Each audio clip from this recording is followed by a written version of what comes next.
Listo, estamos grabando. El tema de la clase de hoy vamos a seguir trabajando con modelos lineales todavía generales, no como el título del, ya van a ver los generalizados después, pero ya estamos a full con los mixtos. Toda la clase de hoy es de modelos mixtos, donde están poniendo parte un factor aleatorio, al menos un factor aleatorio.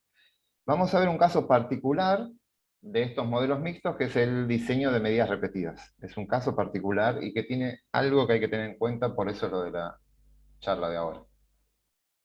Bien, esto va en parte por lo que vimos recién en modelos mixtos, lo que ya vienen viendo en modelos mixtos, pero en medidas repetidas esto es más claro. Vamos a suponer esta situación donde tengo, esperen que tengo para dibujar, dos tratamientos, tratamiento A y tratamiento B, y estos son mis datos, estas son mis observaciones. Quiero que opinen, si ustedes ven esto, digo, bueno, la media de tratamiento A más o menos estará por acá, la media de tratamiento B está por acá, yo veo una caída en la media en el tratamiento B con respecto a la de A, pero si ustedes miran estos datos, me dicen, ¿esta diferencia es significativa o este cambio pudo haber sido generado por un proceso aleatorio de la toma de muestra? ¿Qué opinan? Que no es significativo. Bien, no es significativa porque ver la magnitud del efecto es solo una parte del proceso. Después veo la variabilidad que hay entre los datos, digo, la variabilidad que hay entre las medias es mucho menor que la variabilidad que hay entre los datos. Yo creería que esto a priori no debería ser significativo. Esto es una NS. Bien, pero ¿qué pasa ahora si yo agrego esto mismo que está acá, pero les agrego una pequeña información acá? Les digo, este individuo que está acá es el mismo que está acá. Este que está acá es este que es este, y así voy generando esto. Ahí les digo, cuando ven estos datos, es el mismo individuo visto en las dos situaciones, en el tratamiento A y en el B, y les digo, todos los individuos bajaron, todos. No hay ni uno que haya subido. Ahora, ¿qué piensan de tratamiento B? ¿Hay más chances que ese tratamiento sea realmente menor que el A con respecto a lo que tenían antes, o es la misma información? ¿Qué creen? Hay más chance. Hay más chances, ¿sí? Vemos que todos los individuos bajan. Entonces, en este, habría como cierto dato de que, mira, el tratamiento B parece ser menor. Y les pongo uno más. El mismo set de datos, ¿sí? Los mismos registros de las variables. Y les doy, ahora la información que les doy es la siguiente. Este individuo que está acá, lo vi en el A, y después cuando lo vi en el B, vino acá. Este está acá, este que está acá hizo esto, este hizo así, no sé, y así, y se van cruzando todos los individuos. Es decir, algunos individuos bajaron, otros individuos subieron, y otros individuos no cambiaron. ¿Qué creen? ¿Es más efectivo el A que el B? O sea, ¿el B es más bajo que el A ahora? ¿O estamos en una situación donde no hay efecto? ¿Se entiende la idea? Entonces, los mismos datos, cuando empiezo a poner la información del individuo, pueden cambiar mucho la conclusión de lo que estoy sacando. Esta información, esta línea que está ahí, es central, porque estas dos situaciones son completamente distintas cuando tengo exactamente los mismos datos, exactamente los mismos números. Puede ser que este proceso, cuando haga las cuentas y haga el modelo, sea significativo, mientras que el otro, seguramente, perdón, ahí vengo, este y este seguramente sea no significativo. Simplemente por la información que le di al dar la información del individuo. Entonces, al modelo es muy informativo darle esa información, esas líneas. Tengo que dárselas sí o sí. Si ustedes omiten esa información, van a considerar que la situación es esta, que está acá, si omiten esa información, y se van a perder de mucha información y van a generar resultados erróneos. Van a sacar conclusiones que no son ciertas.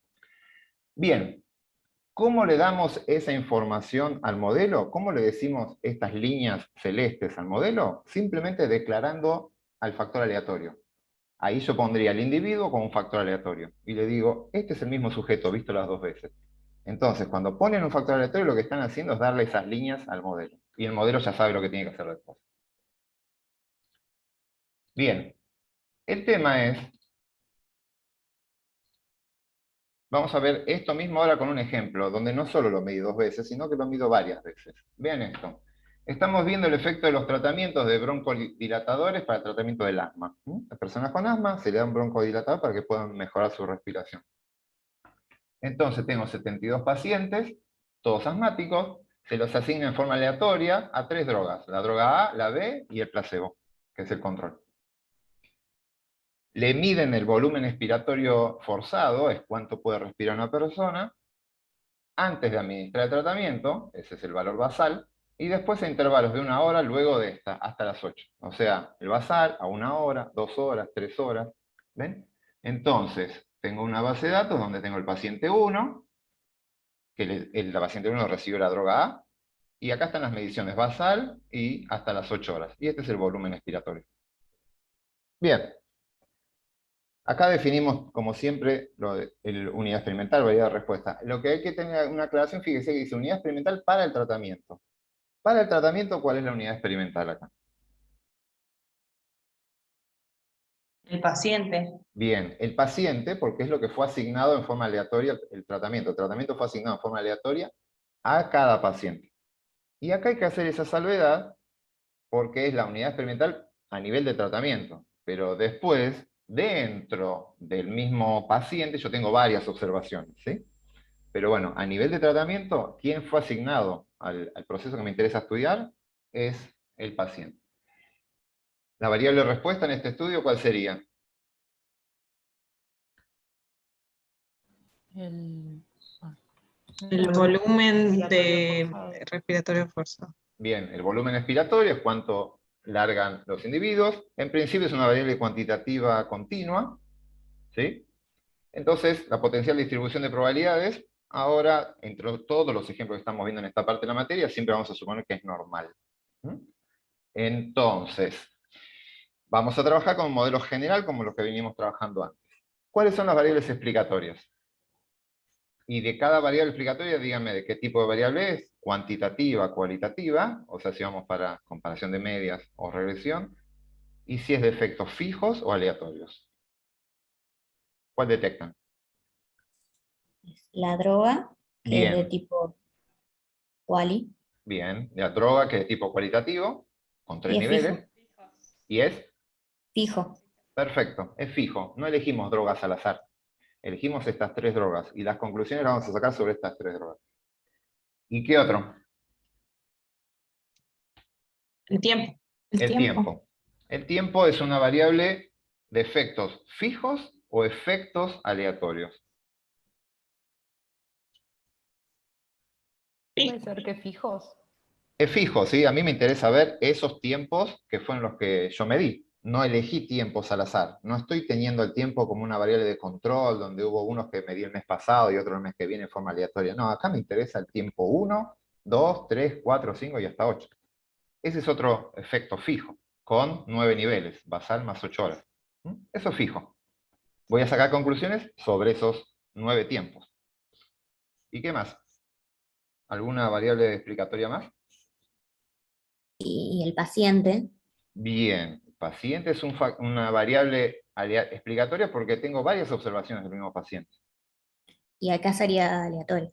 Bien, ahí sí es aleatorio, porque los pacientes fueron elegidos al azar, en teoría, ¿sí? Si hicimos las cosas bien, hay una población de pacientes, de esos elegí al azar un grupo representativo de esa población. Así que el paciente 1 no es una entidad que me interese estudiar la media del paciente 1 a nivel poblacional, la MU del paciente 1. No, el paciente 1 es un representante de los infinitos pacientes con asma. Por lo tanto, lo voy a considerar como un factor cualitativo, porque es paciente A, B, C, no es que 1, 2, a ver, esto es una aclaración, me parece medio obvia, pero el paciente 2 no es el doble de paciente que el paciente 1, ¿sí? Ojo, el paciente le puse números, pero no es una etiqueta eso, no quiere decir que es una variable cuantitativa. Así que el paciente es una etiqueta, es cualitativo, pero es de efectos aleatorios. Bien, así que tengo un diseño mixto. Igual como los que venían trabajando antes. De cada paciente tengo varias observaciones y eso está una para cada uno de los tiempos. El tema que esto ahora vamos a ver tiene una complejidad, y ya se la voy adelantando. No, una vez que, si ustedes, por ejemplo, esto sería muy parecido a tener un bloque. Ustedes tienen un bloque en una parcela en el campo, con un bloquecito en el campo con 3 parcelitas, y al azar ustedes asignan adentro el tratamiento. Acá, el tratamiento tiempo, que es el que fue medido varias veces en el mismo sujeto, no fue asignado aleatoriamente. Yo no tiré al azar que ahora lo voy a medir en la hora 1, ahora lo voy a medir en la hora basal, y después en la 8 y después en la 6. No puedo hacer eso, hay una secuencia. Hay una secuencia determinada de mediciones repetidas sobre el mismo sujeto. Eso hace que este diseño, que es mixto, tenga una particularidad que es esta secuencia, y tiene unas consecuencias en lo que vamos a ver después. Así que acá tenemos gráficos muy informativos. Estos gráficos son muy útiles para estudiar el proceso y ver. Acá están las liñitas que yo les dibujé. Estos son los spaghetti plots. Vean, están en el script, lo van a ver en el TP, pero son bastante interesantes. Acá lo que vamos viendo, cada una de estas liñitas que ustedes ven acá, es la secuencia de observaciones del mismo sujeto. Acá están los sujetos que tuvieron un alto volumen expiratorio dentro del tratamiento A, acá los que estuvieron bajo, acá los del B y acá los del control. Y esto que está acá es la media. Se promedian todos los pacientes del placebo, los del control, y ahí sabemos las tendencias generales. Entonces, vemos que a lo largo del tiempo el volumen expiratorio cambia. Puede haber un cambio entre los tratamientos, pero ese volumen encima vemos que tiene así como un pico y una caída. Y quizás no sea el mismo para todos los tratamientos. Bien, entonces, vamos al caso. Como está hecho este diseño, que es este diseño mixto, que es a un mismo paciente lo mido varias veces en una secuencia bien definida de tiempos, estamos hablando de un diseño de medidas repetidas. Repetidas observaciones sobre el mismo sujeto. Y lo importante es mediciones sucesivas a lo largo del tiempo. Tienen un orden. Esto es importante. No es aleatorio cómo se miden esas cosas. Entonces, bueno, acá hay algunas cosas. Les da información sobre tendencias en el tiempo. Y lo interesante es ver esas tendencias. Este modelo nos va a permitir ver el efecto del tiempo, pero encima, ¿qué pasa con algún factor externo? Como en este caso es la droga. Lo van a encontrar como datos longitudinales, estos que son seguidos a lo largo del tiempo, y tienen una consecuencia. En realidad un par de consecuencias. Las observaciones del mismo sujeto claramente no son independientes. ¿Sí? Claramente no son independientes, esto ya lo saben de estar trabajando recién con factores aleatorios. Si un sujeto tiene un alto volumen expiratorio en el tiempo basal o en el tiempo 1, seguramente va a tener un alto volumen expiratorio en el tiempo 3 o en el tiempo 4. Y el que tenía bajo va a tener bajo siempre. Eso genera una correlación entre los tiempos que vamos a ver en detalle hoy. Se genera lo que se llama una estructura de correlación. Y esa estructura de correlación, que la podemos ver como estructura de correlación o de covarianzas, es lo que vamos a ver ahora, hay que modelarla. Lo que vamos a ver hoy es cómo modelar esa estructura de correlación que se genera por medir al mismo sujeto varias veces. Una aclaración antes. Para modelar esta estructura de correlación hay como 2 caminos que hay que elegir. Uno es trabajar con lo que se llaman modelos condicionales, y el otro es lo que se llaman modelos marginales. Los modelos condicionales, no sé si algo charlaron, básicamente es, hago este mismo estudio, y lo que hago es declaro el individuo. Pongo un factor aleatorio, 1 barrita paciente, y listo, le digo, mira, todas estas observaciones, estos 9 datos son del paciente 1, estos del 2, del 3. Entonces, es un modelo mixto, como el que hicieron ustedes, como el que vienen haciendo y van a hacer hoy a la tarde, en un modelo mixto tradicional.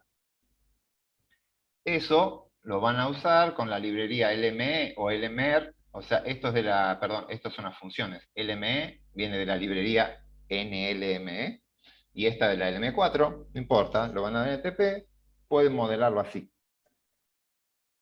Eso es un poco corto, por algo que en un ratito ya vamos a ver. Introducir al factor aleatorio al paciente dentro del modelo, está bien que no tienden a pseudo replicar, es decir, les dicen al modelo que todos estos datos son del mismo paciente, pero no le pueden, de esta forma no le pueden informar la secuencia temporal.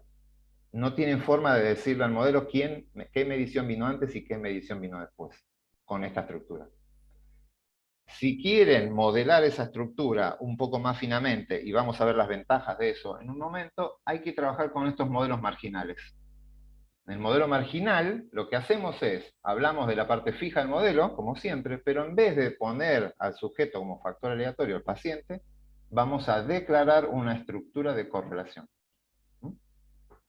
Y eso es lo que vamos a hacer ahora.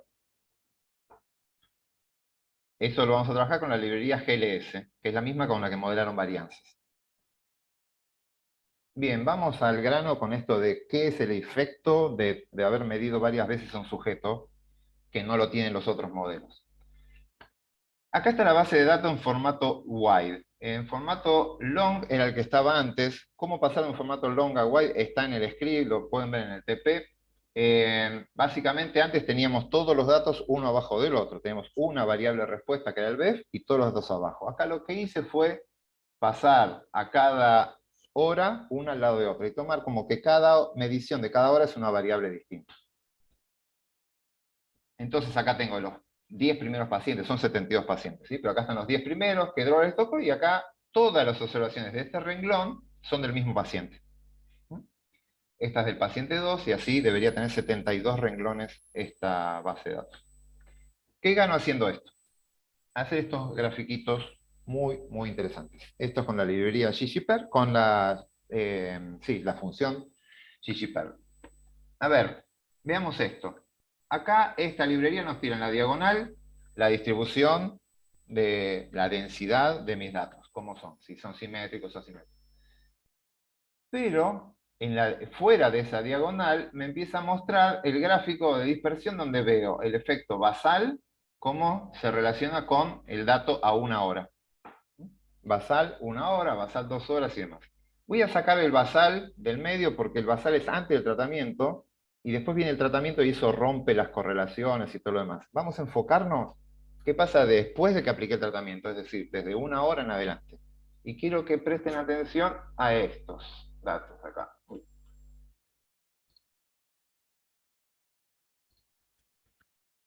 Vean Gerardo, este tengo una gráfico acá. Sí, te consulta. escucho.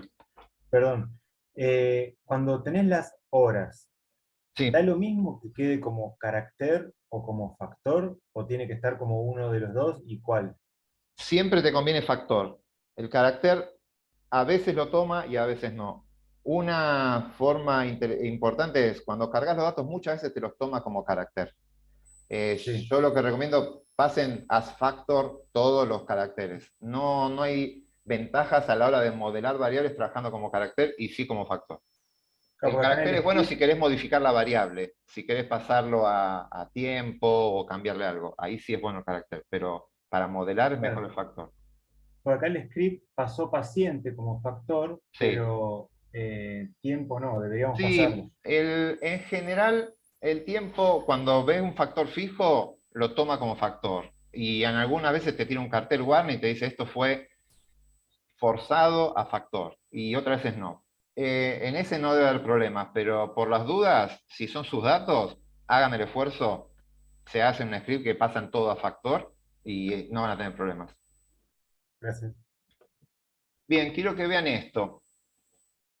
Miren la relación que hay con los datos en la hora 1 y la hora 2.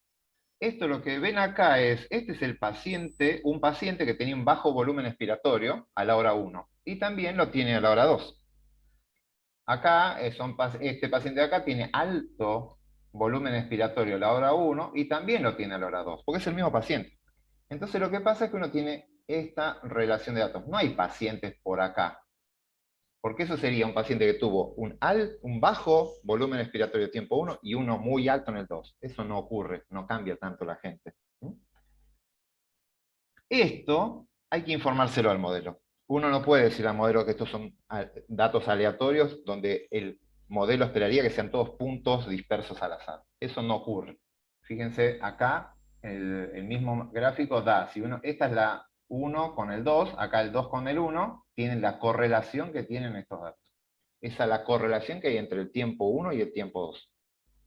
perdón, la hora 1 y la hora 2. 0,95. Es una correlación altísima entre esos dos. Bien, primer efecto, una alta correlación debido a que medí varias veces al mismo sujeto. Y el segundo efecto es lo siguiente. La correlación entre la hora 1 y la 2 es muy alta. Entre la hora 1 y la 3 es alta pero un poquito más chica. Fíjense, más chica, más chica, más chica, más chica y más chica. Arrancamos en 95%, una correlación de 0,95 y terminamos en una 0,76. Es alta, pero no tanto como antes. Fíjense si esto lo pueden ver hacia acá abajo. Se va deshaciendo esa correlación. Fíjense, este gráfico ya no está en una línea recta, prolija, como estaba antes. ¿Qué es lo que pasa? A las 8 horas, entre la 1 y la hora 8, pasaron 8 horas, y ahí sí pudo haber pasado algo a algún paciente que tenía un volumen al principio medio bajo y subió más rápido que los demás, respondió mejor a la droga, y otros no respondieron tan bien y subió menos de lo esperado. Entonces empiezan a ocurrir estas cosas, que hay pacientes que se empiezan a no responder tan perfectamente. Entonces tengo un paciente que tenía muy buen volumen al principio y después bajó, o al revés. Esa estructura de correlación se va rompiendo, no es estable en el tiempo. Y eso es lo novedoso en los procesos de medidas repetidas donde hay una secuencia temporal. Cuando hay una secuencia temporal, las correlaciones se caen. Siempre. Suele pasar, no siempre. Sí. Y esto ocurre si el proceso que ustedes están midiendo es muy largo. Cuanto más largo sea el proceso que miden, más tiempos midan, más se va a romper. Y eso hay que informarlo al modelo, hay que modelarlo. No lo podemos dejar así porque vamos a generar una mala estimación de los parámetros. ¿Quedó claro esto? Esto es lo esencial de lo que vamos a ver hoy.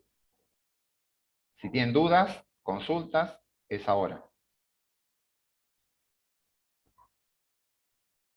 No hay dudas, no hay consultas, o no tienen la capacidad de formularlas. Bien. Entonces, lo que nos queda ver hoy es de qué forma podemos darle esta información al modelo. Ahora vamos a construir una matriz, que es una matriz de correlación, que básicamente es esto que ustedes están viendo acá arriba, estas correlaciones. La vamos a hacer y vamos a tratar de modelarlas. Vamos a ver cuántos parámetros necesito estimar para describir ese proceso que está ahí. Bien. Una preguntita, pero ¿Sí? capaz que no es exactamente como este diseño. Sería como de otro, solo para saber si se podría aplicar lo mismo. Ponerle que yo tuviera para el paciente 1 los 3 primeros puntos temporales, para el 2, o sea que fuera como semilongitudinal, digamos. Para algunos tomo algunas horas. ¿Se podría usar los mismos métodos? Es como que tenés desbalanceado, en algunos pacientes medidos a la hora 1, otros a la 3, otros a las 2. Imagínate que tomo datos por edad y tomo pacientes, muestras entre 10 y 20 años y a todos los tomo 3 años. Ok, tenés ciertas secuencitas en distintos momentos. Claro, se van a ir Sí, superponiendo, pero no... si tenés bien distribuidos tus pacientes a lo largo de ese tiempo y tenés representados a todos los grupos, no tenés pérdidas aleatorias de datos, perdón, pérdidas no aleatorias, sino que tenés todos los tratamientos bien distribuidos, sí se puede hacer. Vas a tener algunos problemas con algunos de estos modelos, ahora lo podemos ir viendo, pero en teoría sí, vos tenés 3 mediciones por cada individuo y sería como un diseño como si fuera desbalanceado. De todos los pacientes no tenés todos los 10 tiempos, sino que algunos tenés el 1, 2, 3, el otro el 3, 4, 5, el otro no es lo mejor, pero a veces es la realidad que te toca, y sí, se puede modelar. Perfecto, gracias. Se puede, técnicamente se puede. Pero no vas a poder con todas las cosas que vamos a ver ahora. Ahora vamos a ver las limitaciones de cada uno de estos modelados que vamos a hacer. Bien, de vuelta, esta es la base de datos en formato WIDE. Acá voy a presentarles este sigma, es una matriz de varianzas y covarianzas, su nueva amiga para los que trabajen con medidas repetidas, y en general con modelos mixtos. En esto lo que hice acá es, solamente agarré los 4 primeros tiempos, ¿sí? Esta matriz en realidad es de 9 por 9. Yo para simplificarla para esta presentación, está reducida a una de 4 por 4, porque si no tenía que ser una matriz gigantesca. Pero esta matriz que están viendo acá es de tiempo por tiempo, y como son 9 tiempos, es de 9 por 9. Y vamos a ver cómo está formada. Entonces, lo que tengo es, en la diagonal de esta matriz, es el tiempo 1 con el tiempo 1, lo que va acá es la varianza del tiempo 1. La varianza del tiempo 2, la del 3 y la del 4. Así que en la diagonal están las varianzas. Y fuera de la diagonal, acá, que dice la 2 con el 1, es la covarianza entre el tiempo 1 y tiempo 2. La covarianza entre el tiempo 1 y tiempo 2. Acá la del 1 con el 3, 1 con 4 y así para todos.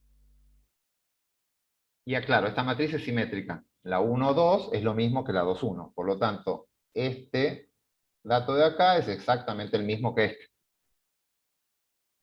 Bien, esa es sigma. La matriz poblacional, fíjense, son todos parámetros. Ahí está la varianza de la población, no de estos 72 pacientes, y las covarianzas que hay entre todos los tiempos que hicieron. Esto es lo que generan ustedes al decidir medir al mismo sujeto varias veces. Entonces, esto hay que ser consciente que uno está haciendo esto y esto lo modelamos. Y no hay ningún problema. Con los modelos mixtos, es mucho más fácil. Hace años, cuando se trabajaba con otros métodos, era un dolor bastante importante. ¿Qué más? Entonces, bueno, esto es lo que les conté antes. En la diagonal tienen las varianzas y en el resto tienen las covarianzas. La matriz es cuadrada, porque es de la misma cantidad de filas que columnas, que es la cantidad de medidas repetidas que tienen, y es simétrica. Bien, esta matriz de varianzas y covarianzas no está estandarizada, por lo tanto tiene las mismas unidades que la variable están acá. No sé el BEF qué unidades tiene, unidades arbitrarias, o ¿qué es eso? Centímetros cúbicos o metros cúbicos, no me acuerdo qué era. Metros cúbicos creo que es. Así que esto está en las mismas unidades, obviamente la varianza con esas unidades al cuadrado. Tiene unidades. Esta matriz se puede estandarizar y ahora vamos a ver, se convierte en una matriz de correlación.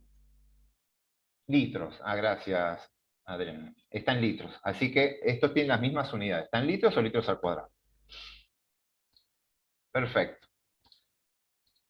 Entonces, esto es lo que tendríamos que modelar nosotros. Vamos a ver distintas estructuras. Acá yo tendría, si yo muestro esto, tendría que estimar la varianza esta y esta, y todas las covarianzas. Tengo que estimar un montón de parámetros. Serían 4 varianzas y 6 covarianzas. Serían 10 parámetros a estimar. No puedo, y encima esto, si fuera de 4×4, estas de 9×9, son un montón. Yo no voy a estimar cada uno de esos porque necesitaría una cantidad infinita de datos para respaldar todas esas estimaciones. Lo que vamos a hacer ahora es ver formas de reducir la cantidad de estimaciones, para no tener que andar estimando tantos parámetros. ¿Cómo lo vamos a hacer?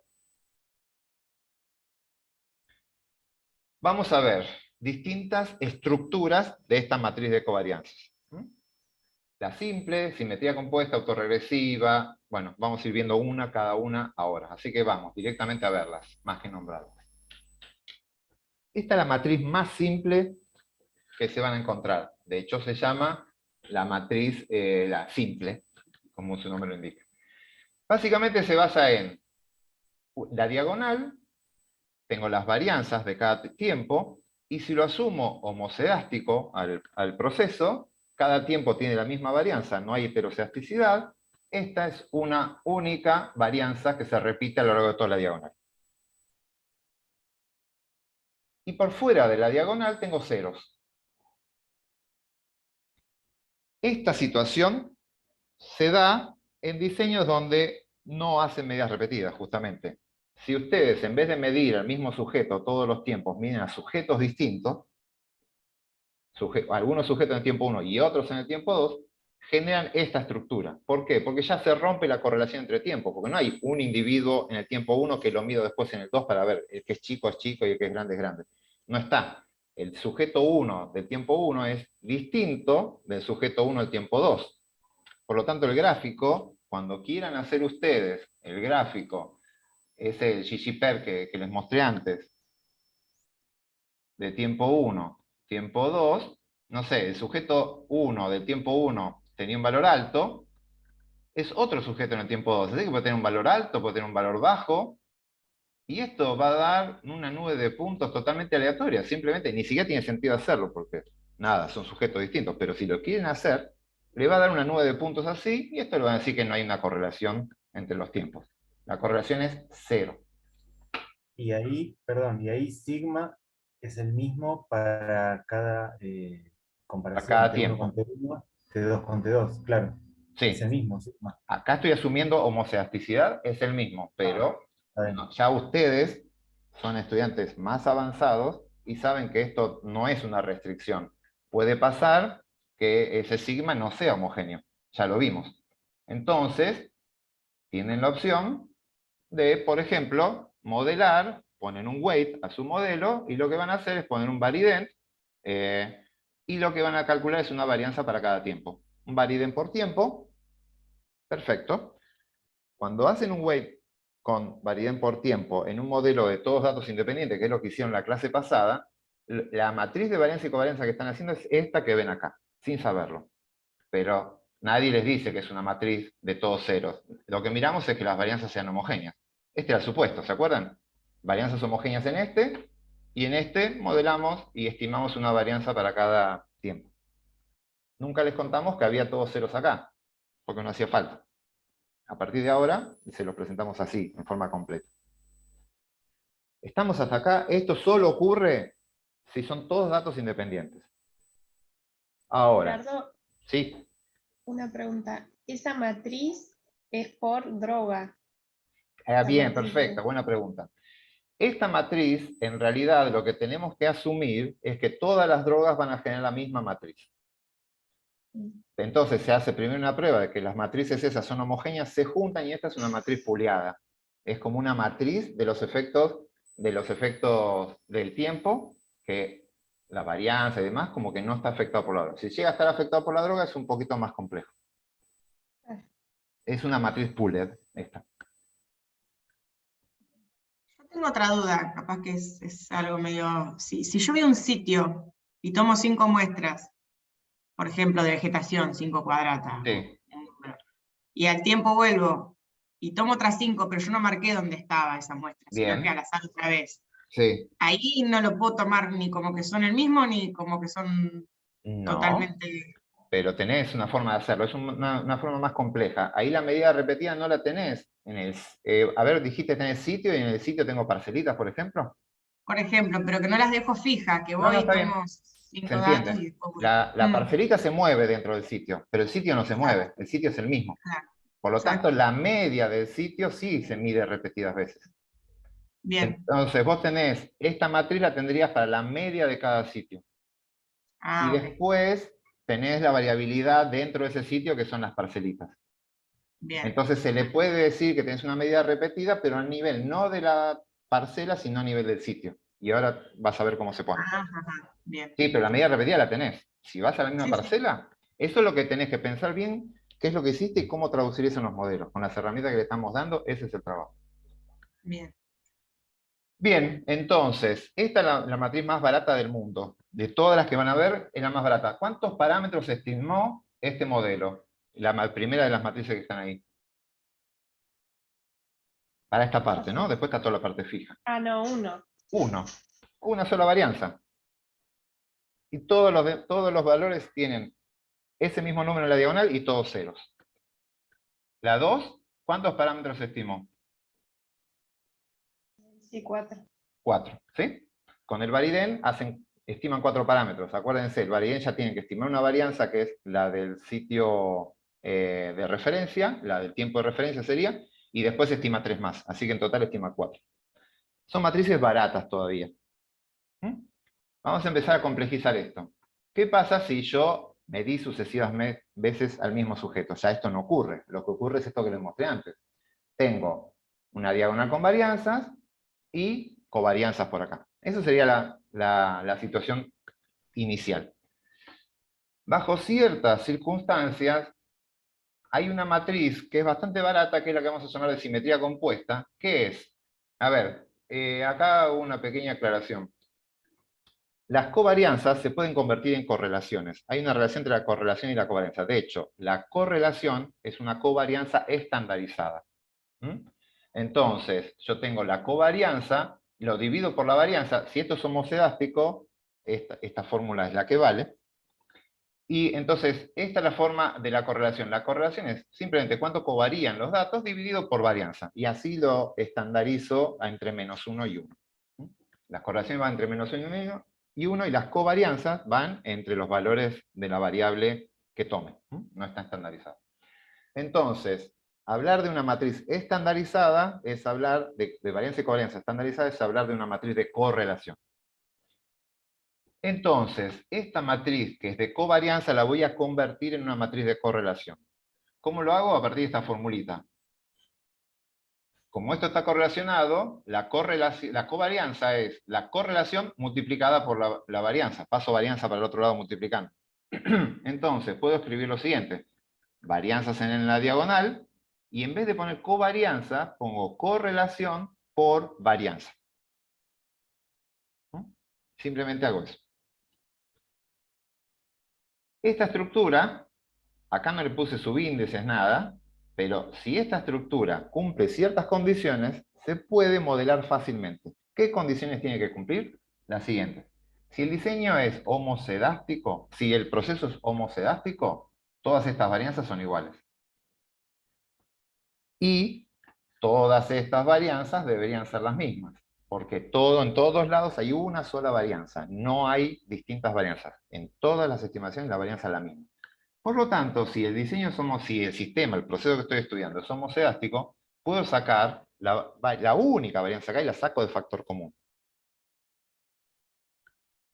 La saco de factor común acá y acá me queda esto con unos en la diagonal y correlaciones fuera de la diagonal.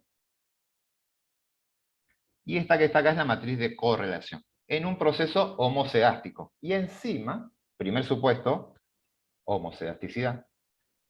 Segundo supuesto, que las correlaciones sean similares. Todos estos ρ son los mismos. Fíjense que no tienen subíndices. Hay un solo ρ. Y a todos le pongo el mismo ρ. Asumo que las correlaciones no cambian en el tiempo. Son dos supuestos fuertes, pero si ocurren, puedo generar matrices, describir toda una mega matriz a partir de muy pocas estimaciones.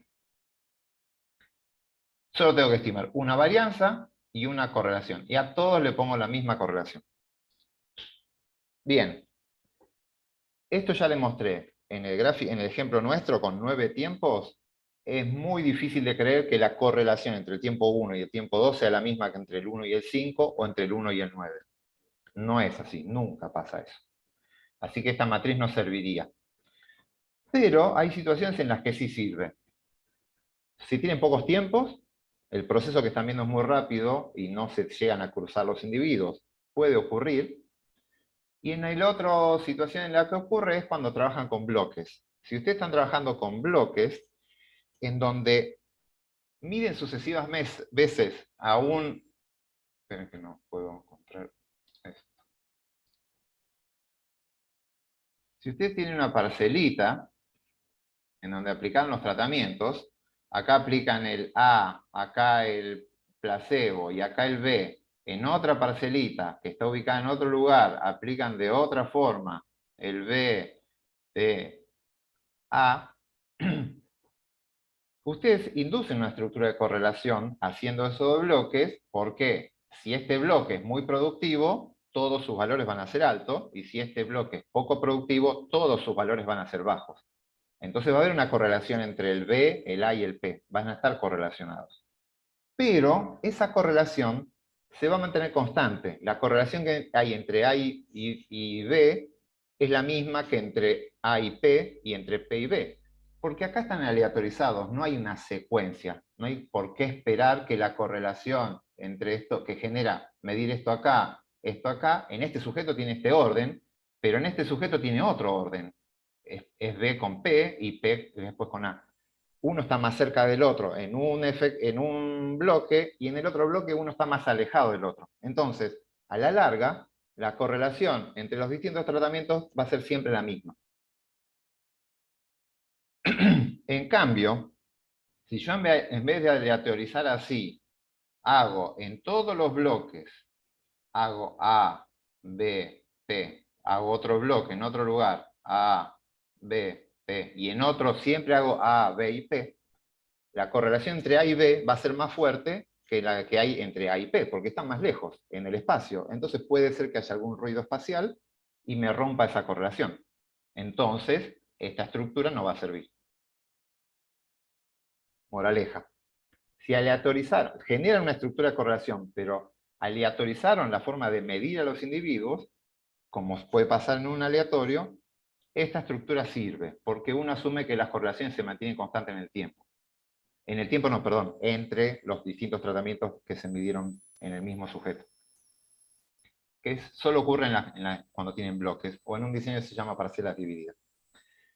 Pero si secuenciaron la obtención de los datos, hay una secuencia, esta estructura no les va a servir. La de matriz de simetría compuesta no va a funcionar, porque hay una secuencia. Y esa secuencia va rompiendo las correlaciones a medida que me alejo dentro de esa secuencia. ¿Se entiende? ¿Consultas? ¿Inquietudes? ¿No se entiende? Por lo menos esa respuesta. Va queriendo ahí. ¿Cómo? Va queriendo, digo. Bien, bueno, igual nada, esto lo van a ir aprendiendo a medida que lo modelen con los datos, ¿sí? Ahora es como el primer pantallazo. Entonces, moraleja, tengo una matriz de simetría compuesta, que es esta que está acá, que es barata, porque estiman una varianza y una correlación. Y a todos le pongo la misma correlación. Es barata, pero no sirve siempre. Acá está la forma de llamarlo a R, ahora lo vemos ahí. Bueno, el número de parámetros es esto, 2, ¿no? Número de parámetros a estimar son 2. Bien. Vamos al caso de estos datos. Este gráfico es un heatmap hecho con la base de datos del BEF. Vean esto, acá están los tiempos, basal hasta el 8, y en cada celdita la correlación que hay entre ellos. El basal les dije, no tiene buenas correlaciones simplemente porque está antes del tratamiento, y después del tratamiento se rompen las cosas entre el basal y el resto. Pero olvídense del basal, miremos esta parte de acá, entre el 1 y el 8. Vean lo que está cerca de la diagonal. Esta es la correlación que hay entre el 1 y el 2, 0,95. Entre el 2 y el 3, un tiempo, una hora de distancia, también 95, 95, 91, 93, 90, 90. Son correlaciones muy altas. ¿Por qué? Porque son entre tiempos sucesivos. Entre el 1 y el 2, entre el 5 y el 6. Hay una hora de distancia entre esas dos observaciones. Pero si miran ya esta diagonal que está acá, lo que están viendo en esa diagonal, perdón. En esta diagonal, lo que están viendo es la correlación que hay con 2 horas de diferencia entre la 1, esta que está acá, es entre la 1 y la 3. Entre la 2 y la 4. Ya hay 2 horas de diferencia. Y ven que es más chica. Esta 95 bajó a 93, de 95 a 92, y así va bajando. Y ni hablar si me empiezo a alejar y veo, no sé, una diagonal más lejana, que sería esta, o esta. Ya la correlación entre el tiempo 1 y el tiempo 7 decae. Y eso se ve muy bien en este gráfico, que está acá. A medida que pasa el tiempo, este es el lag de tiempo, cuando pasa una hora, entre dos observaciones pasa una hora, la correlación es muy alta. Cuando pasan 2 horas va decayendo, y cuando pasa 6, 7 horas ya decae y se estabiliza en ese punto. Eso es muy, muy común. La mayoría de los procesos de medidas repetidas tienen esta estructura, que la correlación decae a medida que pasa el tiempo. Entonces eso hay que modelarlo. Hay que modelarlo de alguna forma. La forma de modelarlo es bastante ingeniosa, y es la de la estructura autorregresiva de primer orden. Un nombre muy rimbombante, para hacer un proceso muy ingenioso y simple al mismo tiempo. Vean esto. Esta es mi estructura, mi matriz de correlación. Ya tengo mi varianza sacada afuera, sigo asumiendo un modelo homocedástico. Acá les estoy mostrando el caso simple del modelo homocedástico. Ustedes pueden modelarlo en forma heterocedástica con el Variden, todo esto vale. Pero adentro me queda mi estructura de correlación. Todas mis correlaciones. ¿Qué es lo que vamos a hacer con este proceso? En el proceso autorregresivo. Voy a estimar una sola correlación, una sola. Voy a ponerlo acá. Todos estos numeritos, estos ρ que están acá, es el mismo número. Pero a la correlación entre tiempos sucesivos la voy a elevar a una potencia, y esa potencia es la cantidad de tiempos que pasaron entre las observaciones. Por ejemplo, este es tiempo 1 con tiempo 2. Esta es la 1, 2. ¿Cuántas horas pasan entre el tiempo 1 y el tiempo 2? Una. Entonces esto es como si estuviera elevado a la 1. Esta que está acá falta el otro, es tiempo 1 con tiempo 3. ¿Cuántas horas pasaron? 2. Entonces la elevo al cuadrado. Y esta que es entre tiempo 1 y tiempo 4 pasaron 3 horas, va elevado al cubo. Y si sigo teniendo más tiempo, lo elevo a la cuarta, a la quinta, a la sexta, a la séptima y además.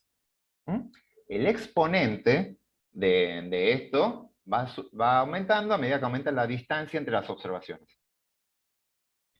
Bien, ¿qué logré con esto? Lo que logré es que estimé un solo parámetro de correlación, una sola correlación. Es barato, estimé una correlación.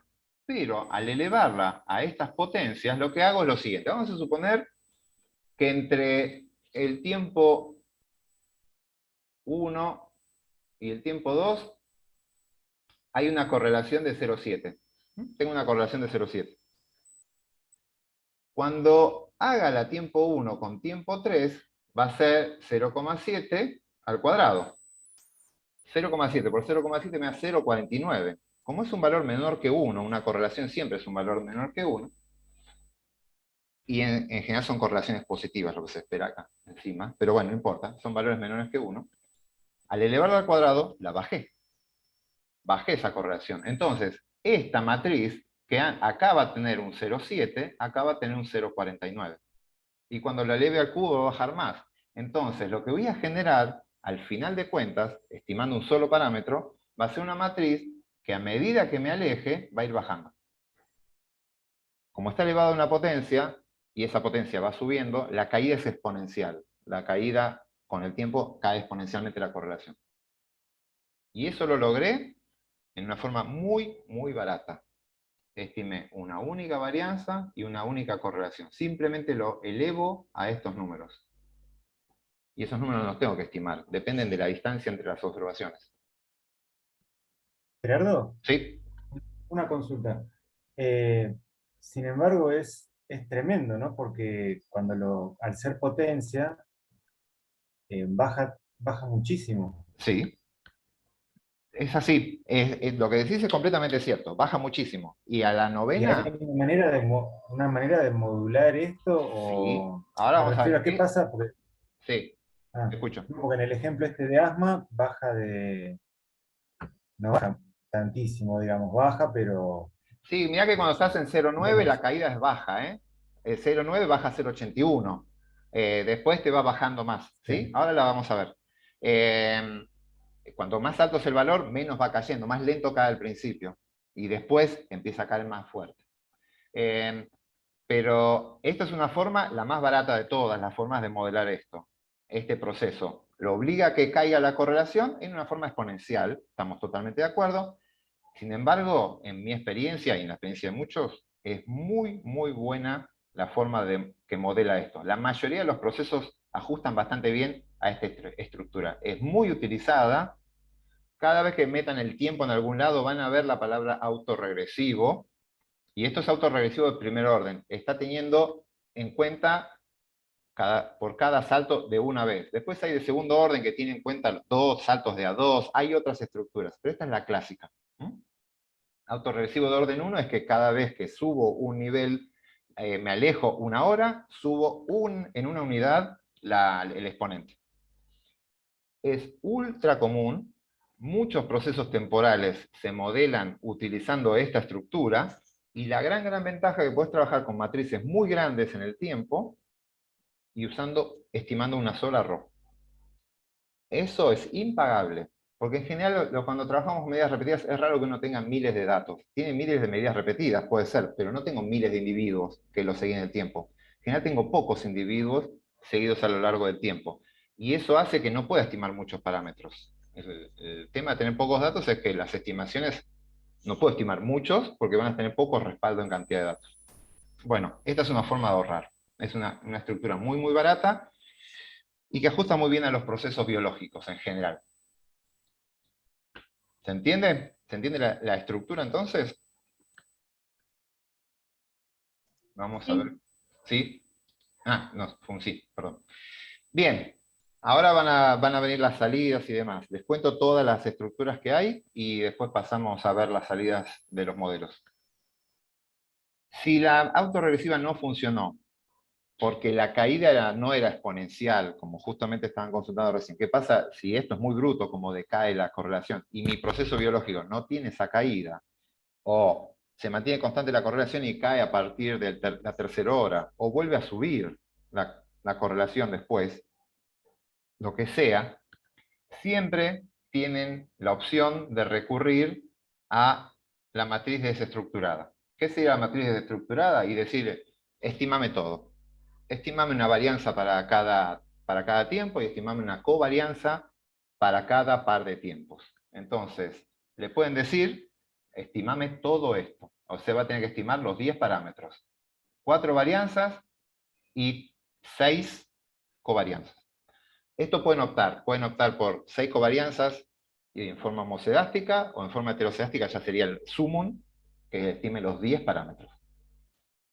¿Se entiende? Ahí es, hacer lo que quieras. Los datos son jodidos, no me importa, yo hago esto. ¿Qué costo tiene? Estiman un montón de parámetros. Van a tener que tener muchos datos para respaldar esto.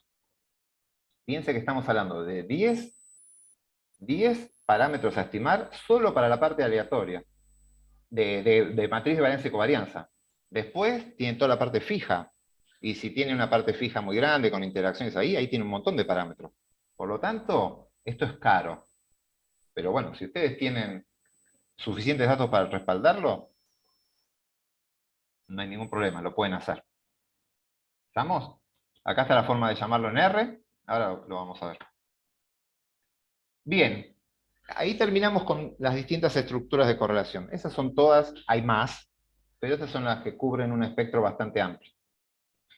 Entonces, ¿cómo vamos a modelar esto? Vamos a hacer modelos marginales, no vamos a declarar un factor aleatorio, no vamos a declarar un 1 barrita paciente, no, es un modelo marginal. El modelo va a ser variable de respuesta, la media, fíjense que es un diseño tipo ANOVA, tipo comparación de medias. Media, efecto de la droga, efecto del tiempo, efecto de la interacción tiempo por droga. Y acá, lo que aparece acá sería como, este sería el efecto del... Ah, perdón. Por ahora es el efecto del valor basal. En este momento todavía lo deberíamos tachar. No lo miren acá. Sáquenlo. Esto es una alternativa que hay cuando aparece el nivel basal, pero lo vamos a charlar más adelante. Piénselo en forma más simple, es pensarlo así. El efecto de la media general, el efecto del tratamiento de la droga, el efecto del tiempo, la interacción, y un epsilon, error aleatorio, variabilidad aleatoria. Y acá dicen, ¿dónde está la matriz de varianza y covarianza? ¿Dónde está la estructura de correlación? Está acá.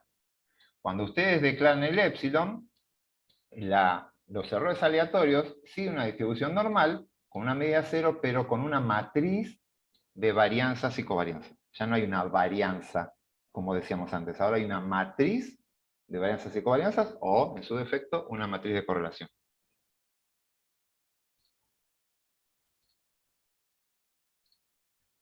¿Dónde aparece eso? Bueno, acá. ¿Estamos? Así que fíjense, esto es muy simple, es la misma estructura que ustedes ya conocen, olvídense de este. Epsilon, y simplemente dicen, ojo, mis errores no son independientes. Mis errores están estructurados, tienen una estructura de correlación. Esa estructura de correlación la voy a declarar en este epsilon, que está acá. Entonces, ¿cómo van a hacer eso en R? Acá están los distintos modelos que corrí. Ahora les voy a mostrar algunas de las salidas, pero básicamente veamos uno. El modelo 1 es un GLS, variable de respuesta, BEF, droga por tiempo, así entre eso. Acá está lo del basal Nada, ahora se los cuento. Pero lo que quiero que vean es esta correlación. Le escriben al modelo una estructura de correlación. Se pone este con correlation y ahí le dicen cuál es la estructura de correlación que quieren usar. Core, comp, sim, le están diciendo, quiero que hagas una estructura de simetría compuesta.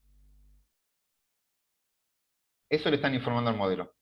Haceme, calculame una matriz de varianzas y covarianzas con la estructura de simetría compuesta.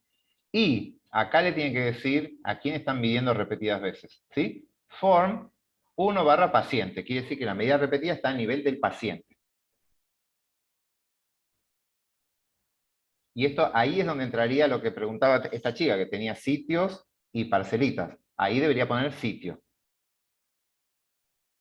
No tiene que ir la última observación, tiene que ir la que se efectuó, la medida repetida. Ahí le informan a qué nivel están midiendo repetidas veces al proceso.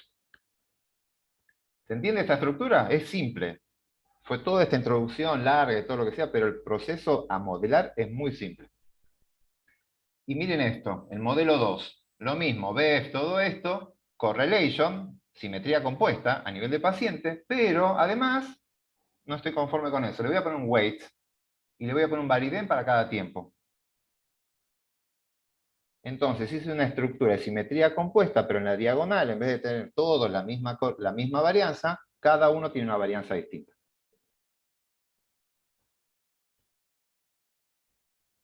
Acá hay ejemplos. Sí, Sí. escucho. Perdóname, una consulta. Yo sé que la complico un poco, pero porque tengo un caso similar. ¿Qué pasa si los pacientes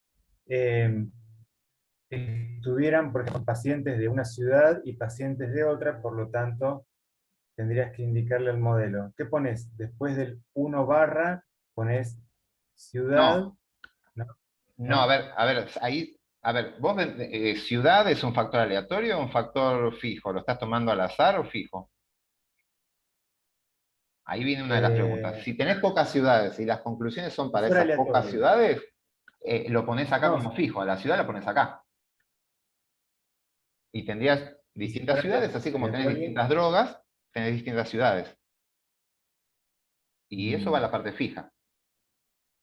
y si fuera aleatorio, Y si fuera aleatorio es un poquito más complicado, porque deberías trabajar con un modelo que es condicional, porque es aleatorio, deberías declarar 1/ ciudad en algún lado, y esta librería GLS no permite eso. Esta es para modelos marginales. Ahí tendrías que pasarte al mundo de condicionales, y ahora vamos a hacer algunos comentarios de qué ventajas y desventajas tiene esto. Esto así como está pensado que es un diseño de medidas repetidas puro, sin factores aleatorios. Esta primera parte. O sea, el único factor aleatorio es el paciente y lo introducís al modelo acá, de forma marginal. Si además de eso tenés un factor aleatorio, no hay que usar la librería GLS, se usa la NLE creo que es, o LME, si Momo o alguien de los que están ahí se acuerdan, es la que estaba anotada arriba. Podés usar la misma librería, la NLME, Sí. pero ya no usás GLS, usás Sí. LME como LME. función.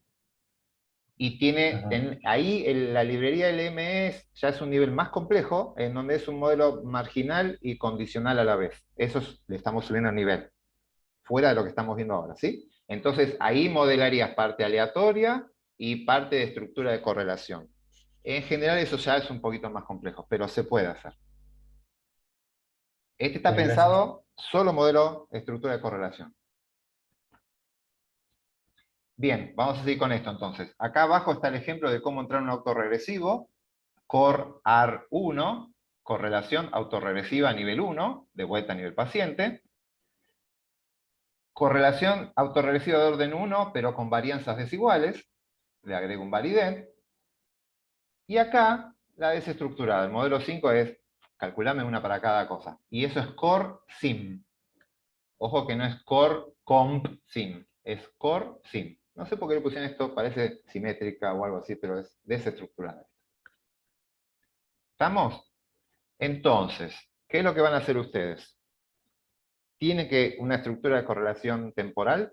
generaron eso por medir un sujeto muchas veces, tienen que probar distintas de estas estructuras. Algunas son más baratas, otras son más caras. Lo que tienen que hacer es, prueban distintas, se fijan cuáles de los, si en todas se cumplen los supuestos, porque a veces pasa que induciendo esto ya los residuos dan mal, o generan cosas, o capaz que no hace falta modelar el varidén porque miran los residuos y ya son buenos.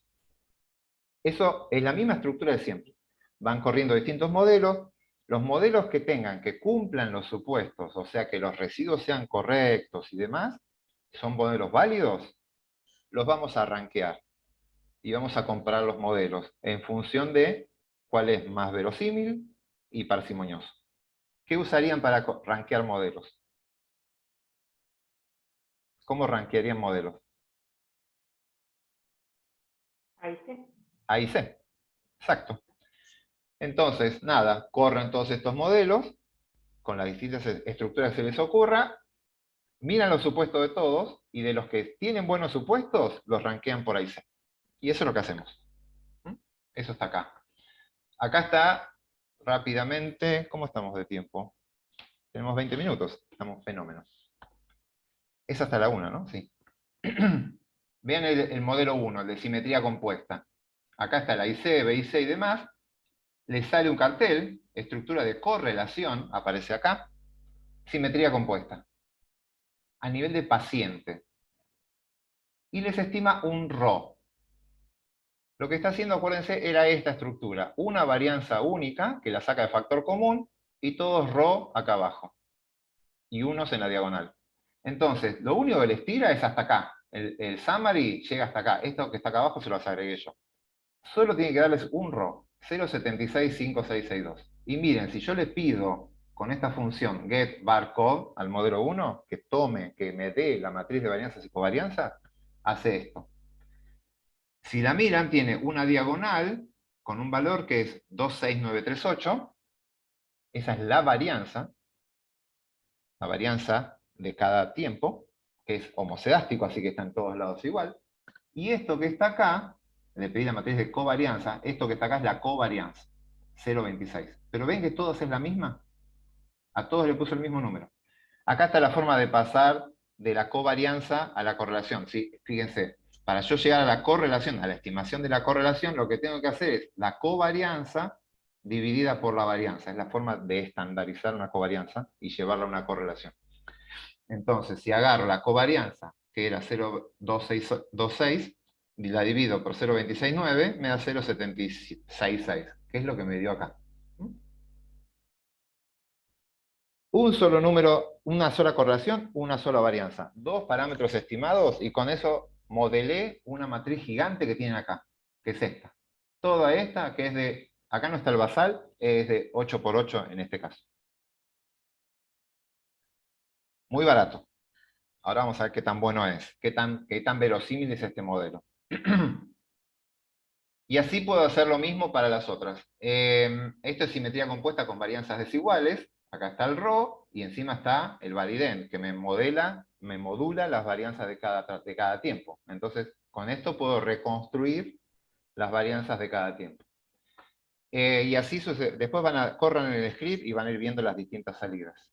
Cuando corren todos los modelos del 1, 2, 3, 4 y 5, le escriben ANOVA o escriben AIC, todos estos modelos, o la palabra ANOVA, les compara el AIC de todos los modelos. Y les sale esta hermosa tablita, que es muy útil, no tanto para los test. Estos test no habría que darle tanta bolilla, tienen algunas suposiciones. Pero sí es interesante que ahí ya tienen todos los AIC y los BIC. Y lo otro interesante es que tienen los grados de libertad, para ver qué tan complejos son los modelos. Entonces, vean esto. El modelo 1 es el de asumir homocedasticidad y no hay correlación. A ver, el modelo 1, uy, me olvidé. El modelo 1, sí, es este, el de simetría compuesta. El modelo 1 estiman una varianza y una sola covarianza. Es uno de los más baratos que están acá. Este tiene este determinado IC. El modelo 2 simplemente lo que hace es estima un varidén, o sea, una varianza para cada tiempo. Y la IC no mejora, empeora. Por lo tanto, ¿la conclusión cuál es? ¿Qué me dicen con esto? A ver si pueden interpretar esto. ¿Por qué subió la IC?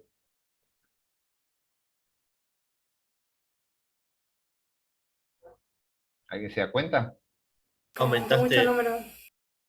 Aumenté mucho el número de parámetros a estimar. Y eso está penalizado en el AIC. De 27 pasé a 34. Subí 7 parámetros más tuve que estimar. Acuérdense, el Varidén agrega n-1, tratamientos -1, parámetros a estimar.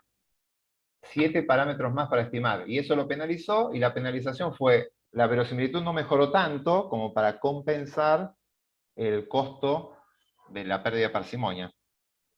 Nada, empeoró.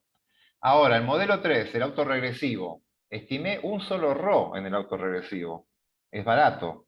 Y miren la verosimilitud, mejoró un montón. El AIC mejoró un montón. De 401 pasé a 329. Bajó un montón. Es mucho mejor el autorregresivo que el de simetría compuesta. Incluso mejor con modelado y sin modelado. Así que este era autorregresivo. Voy a anotarlo acá arriba. Quiero que me digan si este era autorregresivo y este era autorregresivo pero con Varidén. ¿Qué hacemos? ¿Tiene sentido modelar las varianzas a nivel de tiempo? Viendo esos resultados. Y el AIC baja, pero el BIC sube. Bien, buenísimo. Acá Ahora, tenemos el esas tema controversias. Veamos Claro, primero, sí. hagamos un análisis clásico de, miramos a IC, que es lo que miran todos, y después quiero discutir un minutito lo del BIC. Veamos solo a IC. Si miramos solo a IC, ¿qué hacemos?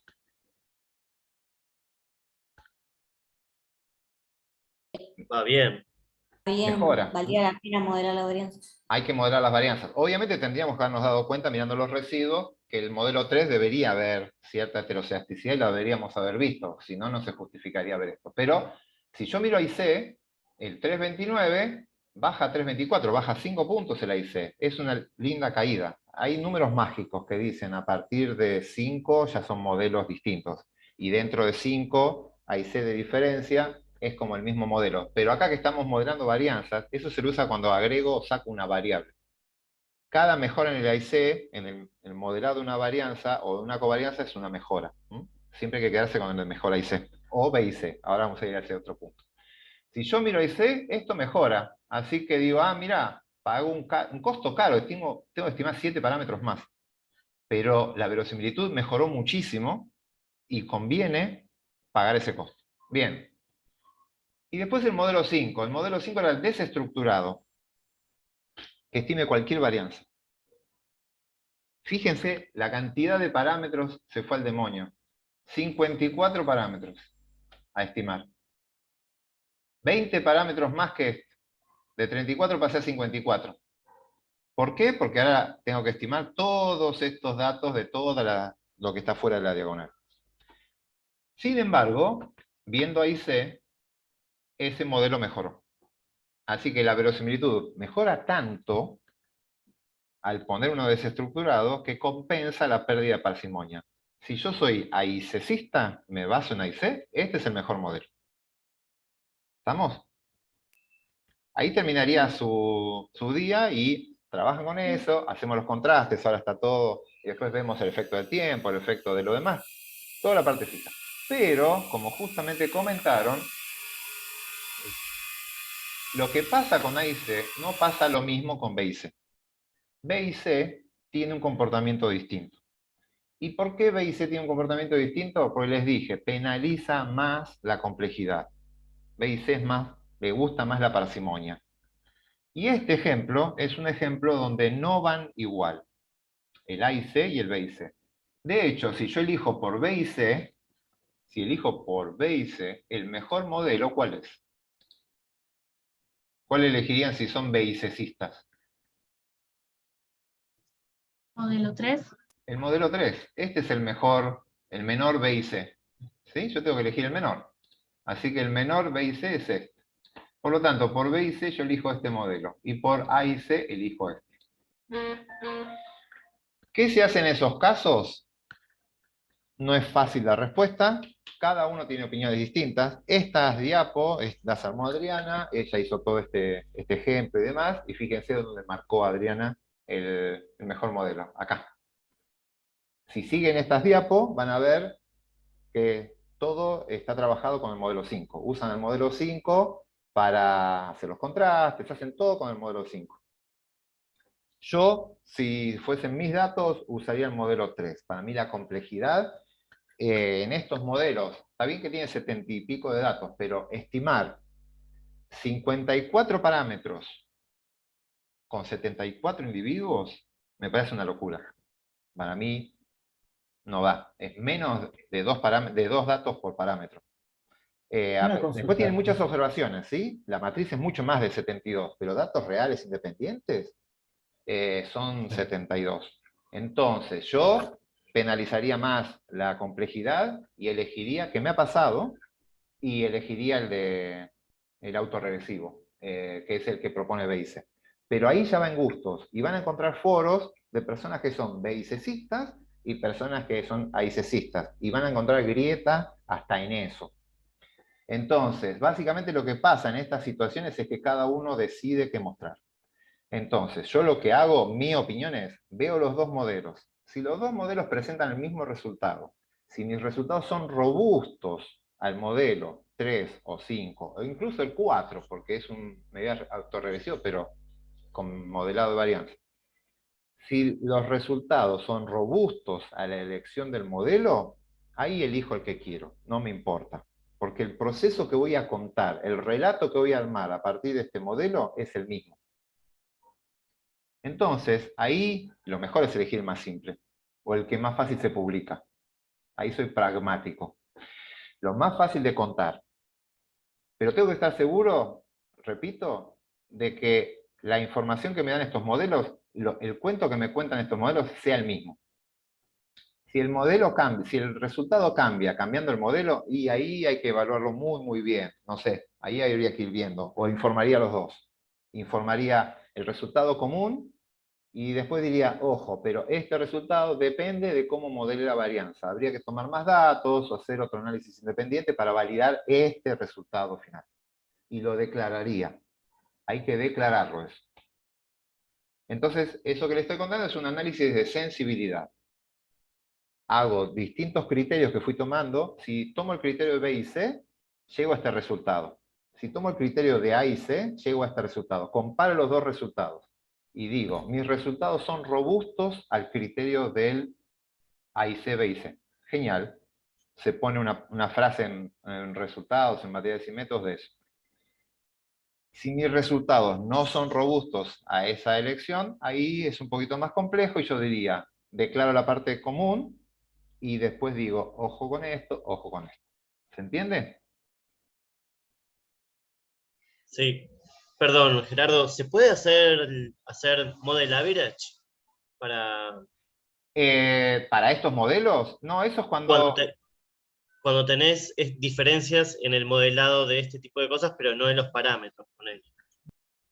No lo he visto Indicatorio. para esto. Sí lo vi cuando tenés muchas variables predictoras, la parte fija es la que estás viendo. Claro, eso. Ahí, Claro. ahí sí te lo entiendo y te digo, bueno, acá este proceso aparece muchas veces esta variable y después aparece esto. Acá estás modelando la estructura de correlación. Yo no haría algo así. Acá yo debería elegir la mejor estructura de correlación y por eso digo, ni siquiera uso el criterio del AIC de 5. El mejor es el mejor, porque es una estructura de correlación. Claro. No estoy poniendo a prueba si una variable entra o no entra. Entonces, no sé, yo no lo he visto para eso. No, no, Buenísimo. para mí son como dos caminos distintos. O voy para acá o voy para allá. O es el 5 o es el 3. Entonces yo lo que hago los dos. Acá van a ver todo hecho con el 5. Pero ustedes tienen el script, miren el 3 y vean si los resultados cambian. Y si son sus datos, hagan eso, sí o sí. Una pregunta. Sí. Si yo quisiera elegir el modelo 5, ¿no tendría que poder justificar teóricamente que las varianzas sean todas distintas? No, vos lo que estás diciendo, si elegís el modelo 5, tenés que decir el modelo más parsimonioso por el criterio de AIC fue el 5. Y vos cuando das materiales y métodos decís, yo me voy a basar en AIC para elegir el modelo más parsimonioso y más verosímil. Entonces, tu resultado es por A y C, llegué al modelo 5. Cuando ves los datos, ves, tenés varianzas distintas, claramente como estás diciendo, tenés correlaciones distintas. Si eso es informativo para vos, lo discutís. Decís, ah, mira, acá tengo una varianza, bueno, este tiene las varianzas en la diagonal, perdón. Este es un, eso depende de la librería. Perdón, asterisco, aclarar. Si ustedes hacen el modelo 5 con la librería GLS, le dicen simetría compuesta, desestructurado, lo hace homocedástico. Miren la diagonal. La diagonal siempre tiene la misma varianza. ¿La ven? Eso depende de la librería. Si trabajan con otra librería como la GLM-TMB, le ponen simetría desestructurado y también lo hace heterocedástico. Así que si ustedes quieren el máximo nivel de complejidad, debería ser simetría compuesta y además le pone, desestructurado más un weight con varident. Y ahí sí tienen el sumum del caos. Y En este eso caso no es eso, faltó con ese. GLS, en la anterior habías probado con la más simple, con y sin weights, Sí, y la autorregresiva con y sin weights, pero faltaría acá, un a la modelo 6. N5, Sí. pero se puede hacer. Sí, lo pueden hacer, ustedes tienen todos los datos, lo pueden hacer. Fíjense acá, vuelvo atrás a los modelos. Acá, pueden agregar un modelo 6, donde tienen esto, más, coma, y hacen un weight con un valident. Lo agregan acá. Sí, siéntanse libres de hacer eso. Acá, con esta librería. Si lo hacen con la TMB, no. En la TMB ya viene incluido eso. Ya está hecho. Pero bueno, nada, para esta librería no está modelando simetría compuesta, no está modelando, perdón, el core sim, que es el desestructurado, no está modelando las varianzas.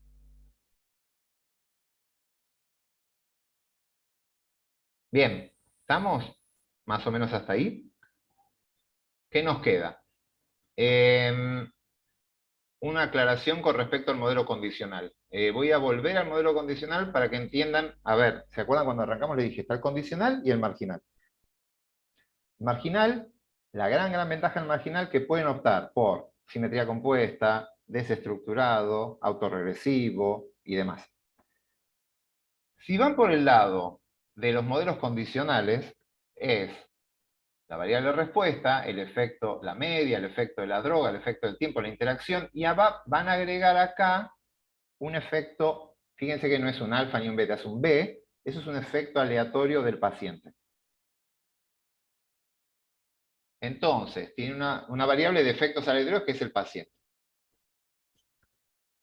Cuando hacen esto, no tienen que declarar la estructura de correlación. Fíjense que acá no dice que los épsilon, ven acá, cuando hablan de los épsilon, dicen que los épsilon se distribuyen normalmente, tienen una media cero y una varianza a nivel del individuo. Esta es la varianza, esta es la varianza residual, van a tener un épsilon para la varianza residual, y un B, que como es de un factor aleatorio, también tiene una distribución normal, con una varianza cero y una varianza entre individuos.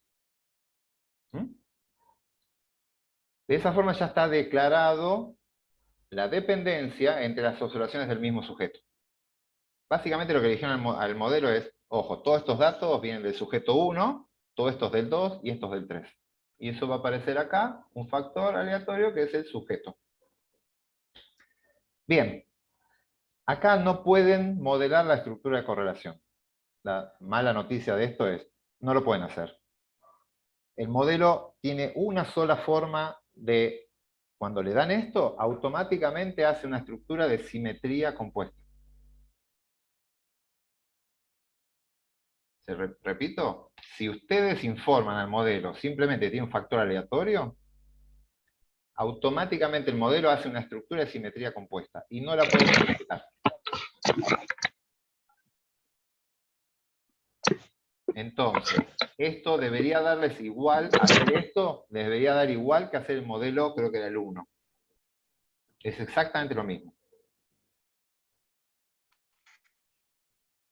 Así que acá, para estos datos, con esta distribución de probabilidades de la variable de respuesta y con esta estructura de medidas repetidas, esto no tiene ningún sentido hacer. Tiene poco sentido hacer esto. porque se están privando de modelar varianzas, de covarianzas y demás. Pero, ¿por qué sigue estando acá? Vamos a ver en futuras clases, en 1 o 2 clases, que a veces la variable de respuesta que estamos viendo ya no sigue una distribución normal. Empiezan a tener otras distribuciones, Poisson, binomial, que es lo que viene después, modelos generalizados. Bien, cuando tienen modelos generalizados y tienen medidas repetidas, ya no pueden modelar la estructura de correlación. Eso nadie encontró la forma de hacerlo con la estadística frecuentista. Una variable no normal que quieran modelar la estructura de varianzas y covarianzas. Es muy complejo y no hay librerías clásicas todavía que hagan eso. La única alternativa que van a tener es hacer esto. Hacen esto, un modelo mixto, donde incluyen al sujeto como factor aleatorio y van a una simetría compuesta. Con esta estructura de GLM, ¿sí? Si no, se tiene que cambiar ya de estructura. Nada, eso se va a profundizar en un par de clases. Quiero ver qué me queda. Bueno, acá está el modelo condicional. ¿Cómo se entra? Es lo mismo que ya les dije. Simplemente incluyen al paciente, el modelo 7 sería acá, el BEF, la parte fija, esto olvídense, y agregan un random, que es 1/paciente. Agrego un nuevo factor, que es el paciente. Este modelo 7, lo que les dije antes, es idéntico al modelo 1. Es exactamente lo mismo. Si miran el summary, van a ver que es exactamente lo mismo. ¿Por qué? Porque induce una estructura de simetría compuesta, que es lo que está acá. ¿Estamos? Bien, estamos en hora. A ver, un cachito. No sé quién está haciendo ruido ahí con... Bien, ¿qué más? Para ir cerrando. Pero perdón, Sí, en te este escucho. modelo, si te entendí bien, cuando yo te pregunté antes y vos me dijiste que no se podía poner un efecto ciudad o algo aleatorio, Sí. acá sí lo podés poner.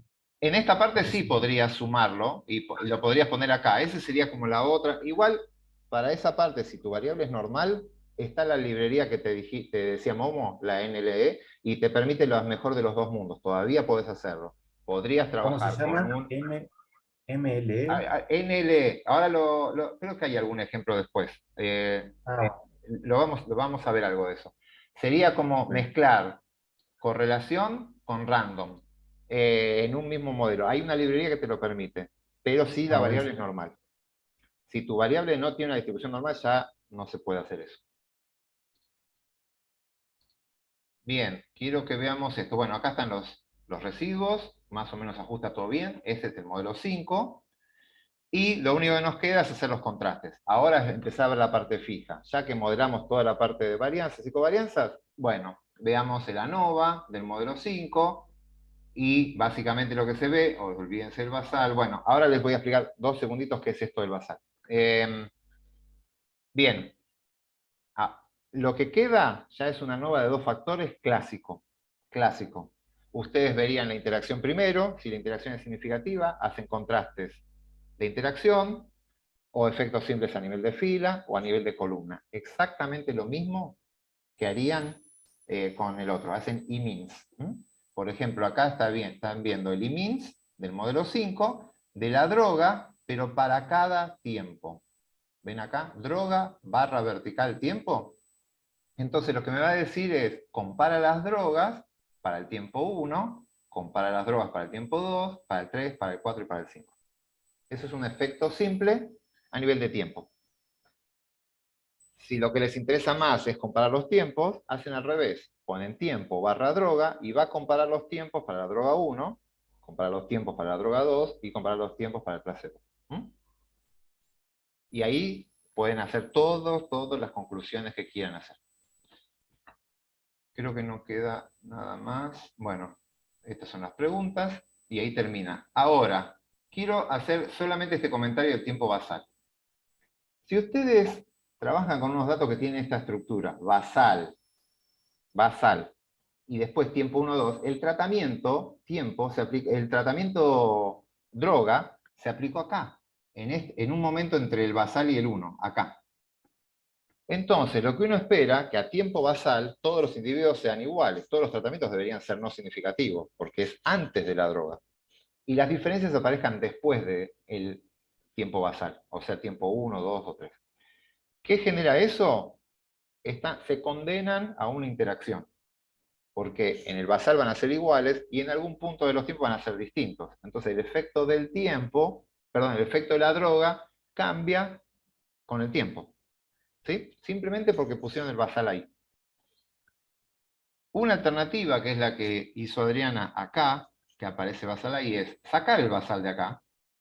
Los datos arrancan desde el tiempo 1, de la hora 1 hasta la 8, trabajan así, desde la 1 hasta la 8. Y el valor basal del BEF lo usan como una covariable. Lo incluyen al modelo, pero como una covariable de efectos fijos. Y ponen acá el basal con una covariable continua. Entonces, lo que hace el modelo es ajustar por el nivel basal. Entonces, si había un individuo con alto BEF, lo va a bajar más, y si había un individuo con bajo BEF, lo va a subir, porque, recuerden, todas estas son efectos que son marginales, ya están condicionados por las otras variables. Entonces, esto sería el efecto, perdón, de la droga del tiempo, ajustado a un nivel basal promedio. Eso sí lo centra, o un nivel basal 0. Nada, es un yeite. Para los que trabajen con medidas repetidas, quizás esto lo entiendan más y lo puedan aprovechar. Si no están trabajando, simplemente esta es su primera aproximación a las medidas repetidas, no le den mucha bolilla a eso, ¿sí? Concéntrense en la otra parte, de las estructuras de correlación y covarianza. Pero para el que está en ese tema, ojo con el uso del basal. Lo pueden sacar del modelo, lo entran como una covariable, en el script está cómo hacer eso, y nada, se dedican a ver esto que está acá, desde la fecha de la hora 1 hasta la otra, ajustado por el basal. Bien, hasta acá llegamos. No sé si hay alguna duda y demás. Sí, Sí, escucho. que el basal dio significativo, ¿qué quiere decir? ¿Que cada tratamiento arrancó de un I diferente? Tenés un problema, si es así. Sí, agarraste justo individuos más chiquitos en el placebo, por ejemplo, que en el otro, con volumen expiratorio más bajo. Que el azar, por azar puede haber diferencias, pero esas diferencias son muy grandes, son significativas, según. O sea, son diferencias que no fueron debidas al azar. No pueden ser explicadas por azar. Entonces, que tuviste algún problema en la selección de los pacientes o algo. Uno no debería ver eso. Pero depende del caso, ¿no? Porque si yo, no sé, estoy viendo, por ejemplo, dos grupos de ratones de dos fondos genéticos diferentes, Ah, y me sí. fijo cómo, perdón, Sí, sí, sí, termina. no, que yo ya parto de dos grupos de individuos que son Sí. diferentes. Por Pero ejemplo, eso es un diseño dos observacional, no fondos. está aleatorizado. Si vos aleatorizás, esperás que el basal sea distinto, porque sea igual, perdón, porque antes eran el individuos que fueron antes de ser elegidos para ser aplicado tratamiento. Sí, Y por azar algunos le aplicaste sí, la A, sí. la B y la C. Por azar, el azar intervino después del basal. En el basal eran todos iguales. Si estás hablando de un diseño donde Sí, ya vienen con el tratamiento incluido, como es variantes genéticas, especies distintas, sí. géneros distintos, ahí ya está, no podés hacer esto y sí, ya lo tenés incluido ahí. Sí, pero ahí ya no es un basal previo al tratamiento. Bueno, si le aplicaste un tratamiento después, podés ponerlo también como una covariable, No, porque pero ellos ya vienen con diferencias que son iniciales y quizás te interese averiguar si son distintas y ahí sí te interesa dejarlas acá para ver si eran distintos o no. Sí, ahí yo creo claro, que yo yo lo que pensaba, sería. por ejemplo, si vos tenés dos fondos genéticos distintos y querés ver cómo pierden peso a través del tiempo. Sí, Por ahí arrancan de sí, un sí. peso diferente, porque son diferentes, pero vos querés saber si además pierden peso. Está bien ahí que el basal te dé significativo, digamos, no es Sí, una sí. información muy Está importante, perfecto lo que pero vos decís. ¿Sí? te está diciendo, Y es de interés la pregunta. la única información que te da, ¿eh? Y es de interés la pregunta. Te dicen si Ahí el originalmente eran basal, distintos o no. Que eso no claro, lo te confirma algo. aleatorizaste. En un diseño aleatorizado no tiene sentido algo antes del tratamiento, pero en un diseño observacional sí. Bueno, vos aleatorizás Claro. a los tratamientos, pero ese efecto está, es un efecto que está antes. Entonces, sí, eso te puede interesar preguntártelo, ¿sí? Sí, yo por eso estoy diciendo en un diseño donde aleatorizar los tratamientos. El basal no es informativo. Bien, ¿más dudas, consultas? Vamos a dejar de compartir esto. Bien, listo entonces. 13 y 11. En una hora, esperen que voy a cortar esto.